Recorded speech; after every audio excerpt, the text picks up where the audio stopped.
ভাইরা আমার, বিবিকে বাসে নিয়ে হযরত আলী বিছানায় শুয়ে আছেন।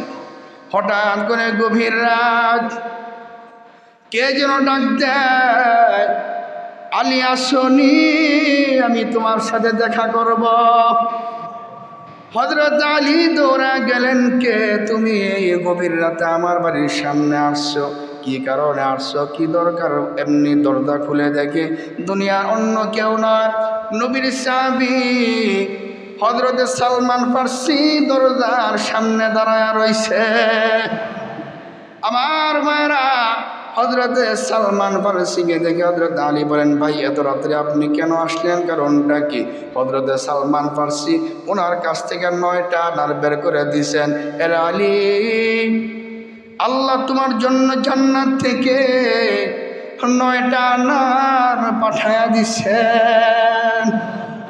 হযরত আলী বলেন, না, আমি আল্লাহর রাস্তায় একটা দিয়েছি। আমার আল্লাহ বলেছেন একটা যদি দেয় 10টা দিবে। আমার আল্লাহ যদি দেয় তাহলে 10টাই দিবে, একটা কেন দিবে? হযরতে সালমান ফার্সিকে আল্লাহ দিছে রাইখা লাও না। কয় না না, রাখন যাইতো না, আল্লাহ দিলে 10টাই দিবে।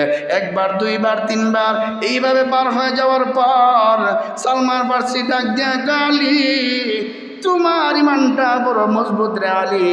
তুমি আল্লাহর নবী বলছেন আল্লাহর রাস্তা একটা দিলে 10টা দিবে, তুমি এই বিশ্বাসটা নিয়েই আসো, এই জন্য 9টা গ্রহণ করো নাই। এই নাও পকেট থেকে বের কইরা আর একটা দিলাম। হযরত আলী কয়, কেন এটা রাখছিলা? বলে, এই জন্য রাখছি তোমার ইমানটা পরীক্ষা করার জন্য। আজকে ইমান পরীক্ষা হয়ে গেল, আলীর ইমান বড় দামি ইমান। এরা আলী আল্লাহ 9টা পাঠাইছেন, তুমি বিশ্বাস করো নাই। তোমার বিশ্বাসটা হলো আল্লাহ বলছেন একে 10টা দিব, তার মানে আল্লাহ একে 10টা দিব, এটাই সত্য, কোনো মিথ্যা নাই। একটা কম হইল তুমি নিলা না, এটাই বোঝা যায় নবী কেন তোমার এত ভালোবাসে। তাহলে বলেন তো, দাম কমছে না বাড়ছে? তাহলে সাহাবীদের অনুসরণ আমাদের দরকার আছে না নাই? সাহাবীদের মতো ইমান মজবুত হলা ইমান দরকার আছে না নাই? এটা পাবো আল্লাহর পক্ষ থেকে। কার পক্ষ থেকে?